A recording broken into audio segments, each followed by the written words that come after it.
বিজেপিয়ে উন্নয়নৰ বাবে দিছে ধন,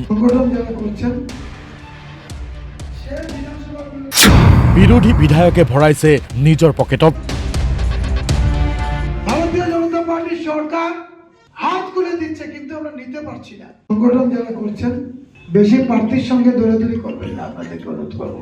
প্রার্থী আসুক, সবাই প্রার্থী হলে আপনিও প্রার্থী হতে পারেন, কোনো অসুবিধা নেই, কিন্তু প্রার্থীর পকেটে ঢুকবেন না আপনারা।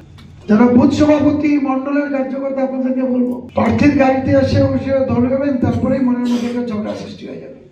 অমুক লবির অমুক লবির অমুক লবির অমুক লবি করে মানুষ, তখন আপনারা সংগঠনের দায়িত্ব যে আপনার নিরপেক্ষ থাকতে হবে। এই মন্তব্য কাছাৰ জিলা বিজেপিৰ সভাপতি ৰূপম সাহাৰ।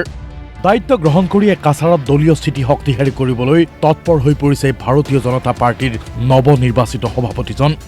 কাটিগড়াৰ 4টা মণ্ডলত উপস্থিত হৈ দলীয় সভাত অংশগ্ৰহণ কৰে তেওঁ। 2026 চনৰ নিৰ্বাচনত কাটিগড়া বিধানসভা পুনৰুদ্ধাৰৰ বাবে দলীয় নেতা কৰ্মীসকলক আহ্বান জনায় ৰূপমে। সব থেকে অসুবিধা হয়েছে যে আমরা কাটিগড়ায় বিগত নির্বাচনে আমরা বিধায়ক জিততে পারিনি। সরকার অনেক কিছু দিচ্ছে, আপনারা জানেন, বিভিন্ন স্কিম আসছে।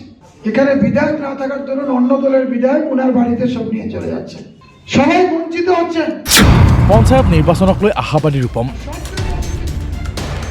পঞ্চায়তত ভাল প্ৰদৰ্শন কৰিব ভাৰতীয় জনতা পাৰ্টীয়ে।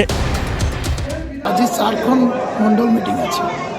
এই মণ্ডল মিটিং 3খন অলৰেডি কমপ্লিট হৈ গ'ল।